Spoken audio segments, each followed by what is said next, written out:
नैमिषारण्य तीर्थ में श्री सूत जी ने 88,000 सनकादि ऋषियों से कहा, अब मैं आपको कार्तिक मास की कथा विस्तार पूर्वक सुनाता हूँ, जिसका श्रवण करने से मनुष्य के सभी पाप नष्ट हो जाते हैं और अंत समय में वैकुंठ धाम की प्राप्ति होती है।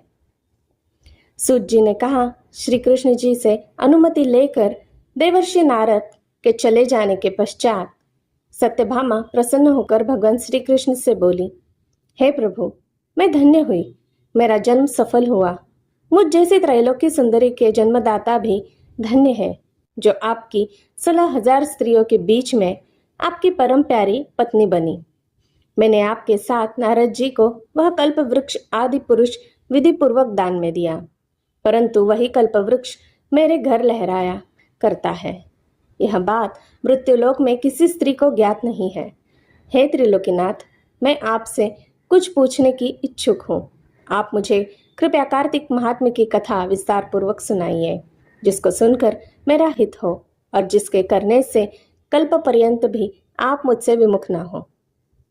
सूत जी आगे बोले, सत्यभामा के ऐसे वचन सुनकर श्री कृष्ण ने हंसते हुए सत्यभामा का हाथ पकड़ा और अपने सेवकों को वहीं रुकने के लिए कहकर विलास युक्त अपनी पत्नी को कल्प वृक्ष के नीचे ले गए। फिर हंसकर बोले, हे प्रिय, 16,000 रानियों में से तुम मुझे प्राणों से समान प्यारी हो। तुम्हारे लिए मैंने इंद्र और देवताओं से विरोध किया था। हे कांते, जो बात तुमने मुझसे पूछी है उसे सुनो। एक दिन मैंने तुम्हारी इच्छा पूर्ति के लिए गरुड़ पर सवार होकर इंद्रलोक जाकर कल्प वृक्ष मांगा। इंद्र द्वारा मना किए जाने पर इंद्र और गरुड़ में घोर युद्ध हुआ और गोलोक में भी गरुड़ जी गोओं से युद्ध किया। गरुड़ की चोंच की चोट से उनके कान एवं पूंछ कटकर गिरने लगे, जिससे 3 वस्तुएं उत्पन्न हुई। कान से तंबाकू, पूंछ से गोभी और रक्त से मेहंदी बनी। इन तीनों का प्रयोग करने वाले को मोक्ष नहीं मिलता। तब गौओं ने भी क्रोधित होकर गरुड़ पर वार किया, जिससे उनके 3 पंख टूटकर गिर गए। इनके पहले पंख से नीलकंठ, दूसरे से मोर और तीसरे से चकवा चकवी उत्पन्न हुए। हे प्रिय, इन तीनों का दर्शन करने मात्र से ही शुभ फल प्राप्त होता है। यह सुनकर सत्यभामा ने कहा, हे प्रभु, कृपया मुझे मेरे पूर्व जन्म के विषय में बताइए कि मैंने पूर्व जन्म में कौन कौन से दान, व्रत, जप नहीं किए हैं। मेरा स्वभाव कैसा था, मेरे जन्मदाता कौन थे और मुझे मृत्युलोक में जन्म क्यों लेना पड़ा। मैंने ऐसा कौन सा पुण्य कर्म किया था जिससे मैं आपकी अर्धांगिनी हुई। श्री कृष्ण ने कहा, हे प्रिय, अब मैं तुम्हारे द्वारा पूर्व जन्म में किए गए पुण्य कर्मों को विस्तार पूर्वक कहता हूँ, उसे सुनो। पूर्व जन्म में सतयुग के अंत में मायापुरी में अत्रि गोत्र में वेद वेदांत का ज्ञाता देव शर्मा नामक एक ब्राह्मण निवास करता था। वह प्रतिदिन अतिथियों की सेवा, हवन और सूर्य भगवान का पूजन किया करता था। वह सूर्य के समान तेजस्वी था। वृद्धावस्था में उसे गुणवती नामक कन्या की प्राप्ति हुई। उस पुत्रहीन ब्राह्मण ने अपनी कन्या का विवाह अपने ही चंद्र नामक शिष्य के साथ कर दिया।